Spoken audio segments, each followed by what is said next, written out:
ICAC hearings to stay behind closed doors after bill killed off the South Australian Labor government, and key independent MPs have killed off a fresh attempt to give the state's Independent Commissioner Against Corruption, ICAC, the right to hold public hearings. If the bill was successful, it would have allowed the ICAC Commissioner Bruce Lander to examine witnesses publicly during his investigation into whether ministers or public servants committed maladministration in the government's handling of the Oakden nursing home scandal. Mr. Lander this week launched a probe into the nursing home and called for families of residents to come forward. He also has the power to compel witnesses to give evidence.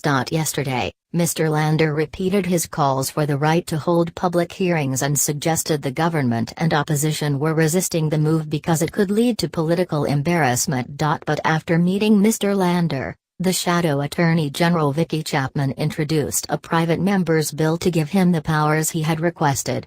Photo: Premier Jay Weatherall, top, and his deputy John Rao in the House today.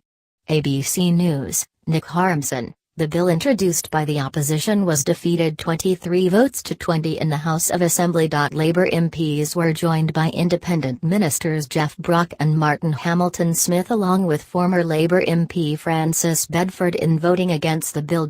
Ms. Chapman told the chamber her bill would effectively provide the ICAC the powers of a royal commission, including the right to suppress evidence in certain circumstances.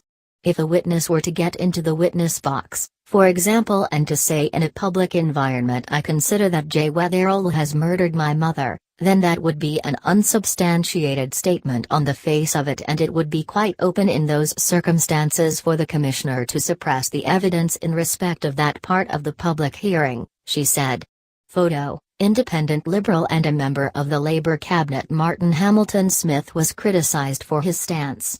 ABC News, Nick Harmson. But the Attorney General John Rao argued the secrecy provision should remain, because during maladministration investigations, the ICAC is effectively using the powers of the Ombudsman, who is prevented by law from conducting his investigations in public.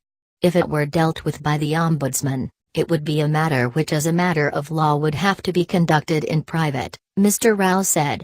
And what the opposition here is saying is in effect, some inquiries which occur using the tools and the framework of the Ombudsman's Act will be now no longer heard in private, but not those dealt with by the Ombudsman.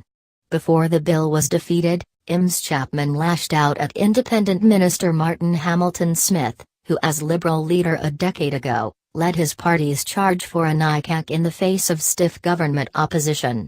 Whilst a member of the Liberal Party, he went out and advocated to the people of South Australia the importance of having public hearings, and now today we see him sit arm and arm with the government of secrecy, Ms. Chapman said. "I find it sickening."